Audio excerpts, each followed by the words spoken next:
თელავის ქვეშ გამავალი ისტორიული გვირაბების შესახებ ტელეკომპანია თანამგზავრმა გასულ წელს რამდენიმე სიუჟეტი გადაიღო, რასაც მოსახლეობის მხრიდან დიდი გამოხმაურება და ინტერესი მოყვა. მერის ინიციატივით თბილისიდან მოწვეულმა არქეოლოგთა ჯგუფმა დღეს გვირაბების შესწავლის მიზნით გათხრები უკვე დაიწყო. რა დახვდათ სპეციალისტებს ადგილზე და როგორია მათი მოლოდინი და გეგმები ჩვენ სიუჟეტში შეიტყობთ. იმალება თუ არა თელავის ქვეშ კიდევ ერთი ქალაქი. არქეოლოგთა ჯგუფმა გვირაბების კვლევის მიზნით სამუშაოები უკვე დაიწყო. ექსპერტები ვარაუდობენ, რომ შედეგები მოლოდინს ბევრად გადააჭარბებს. არქეოლოგიურ სამუშაოებს კულტურული რესურსების კვლევის ცენტრის დირექტორი პროფესორი ნიკა თუშაბრამიშვილი უძღვება. ვინაიდან სამუშაოები ახალი დაწყებულია, არქეოლოგის თქმით, ძნელია ჯერჯერობით იმის თქმა, თუ რა იმალება გვირაბის მიღმა, მაგრამ ის ფაქტი ცხადია, რომ გვირაბი რამდენიმე მეტრის სიღრმეზე შედის. შემდეგ კი სხვადასხვა მიმართულებით განშტოებებად იშლება. ჩვენ აქ გასუფთავება დავიწყეთ აი ამ გვირაბის და გვაინტერესებდა ეს გვირაბი სადამდე მიდის, რა ხდება, ეს კომუნიკაცია თუ წყალსადენია თუ რა არის, არ ვიცით ჯერჯერობით, მაგრამ როგორც აღმოჩნდა, ეს ზეპირი ინფორმაციის საფუძველზე, შიგნით არის განტოტება კიდე დაახლოებით 25 მეტრის შემდეგ, მაგრამ ესეც არ არის მთავარი არის თუ რისთვის არის ეს, მაგრამ აი მე კედლის გასუფთავების შემდეგ, რომელიც ეს გუშინ გავასუფთავეთ, ახალი დაწყებული გვაქვს.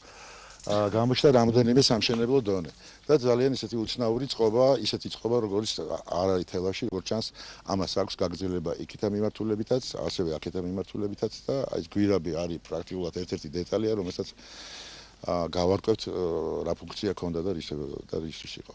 ნიკა თუშაბრამიშვილის თქმით, თავდაპირველ ეტაპზე აღნიშნული გვირაბის გამოკვლევა მოხდება, ხოლო მოგვიანებით თელავში მომუშავე არქეოლოგებს კიდევ ერთი ჯგუფი შეუერთდება და სპეციალური აპარატურის გამოყენებით კვლევა უფრო მასშტაბურ სახეს მიიღებს.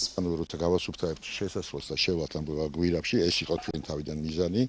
მერე უკვე დაიგეგმება შემდგომი სამუშაოები, რა მიმართულებით წავა, რა მასშტაბი ექნება და თვითონ ამ სამუშაოების დასრულების შემდეგ უკვე ჩემი კოლეგები, ჩემი თანამშრომლები ჩამოვლენ, მოხდება 3D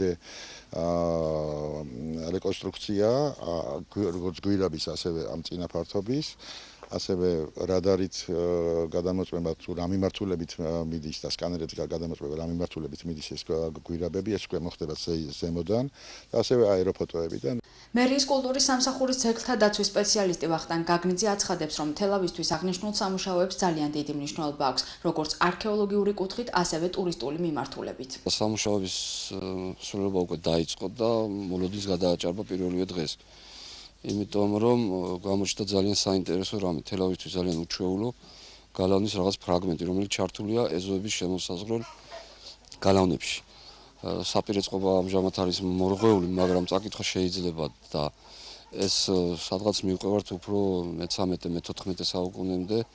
ამირან გრიშიკაშვილი იმ სახლის მეპატრონია, რომლის ეზოშიც იქნა აღმოჩენილი გვირაბი. მიმდინარე სამუშაოებს იგი დიდი ინტერესით აკვირდება. ჩვენთან საუბარში ბავშვობას იხსენებს, როდესაც გვირაბი ნაშალი მიწით არ იყო დაფარული და ბავშვები მასში შესვლას მარტივად ახერხებდნენ. მისი ამბობის მიხედვით გვირაბი საკმაოდ ღრმად შედის მიწაში და შესაძლოა მასში წყალიც მოედინებოდეს. რაც ეს გალავანი გადმოინგრა, იმის მერე არავის ყურადღება არ მოუქცევია და ეს რა თქმა უნდა მე ბავშვობიდან მაინტერესებდა უფრო სწორედ რა.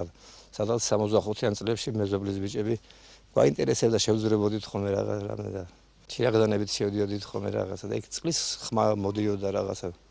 სადღაც ესე 4-5 მეტრაზე კი შევდიოდით რა და გვეშინოდა იმის. ხო და ეხლა რაც აკეთდება. ძალიან კმაყოფილი ვარ, იმიტომ რომ ეს ბავშვობიდან მაინტერესებდა. და მით უმეტეს რომ ჩემი ეზოს ტერიტორიაზე ხდება ეს ამავე და არქეოლოგიური სამუშაოების გაფართოება მას შემდეგ იგეგმება, რაც ექსპერტები ჩოლოყაშვილის ქუჩაზე არსებულ გვირაბს გამოიკვლევენ. პროექტს თელავის მერია აფინანსებს. სამუშაოების დასაფინანსებლად ამ ეტაპზე 6440 ლარია გამოყოფილი.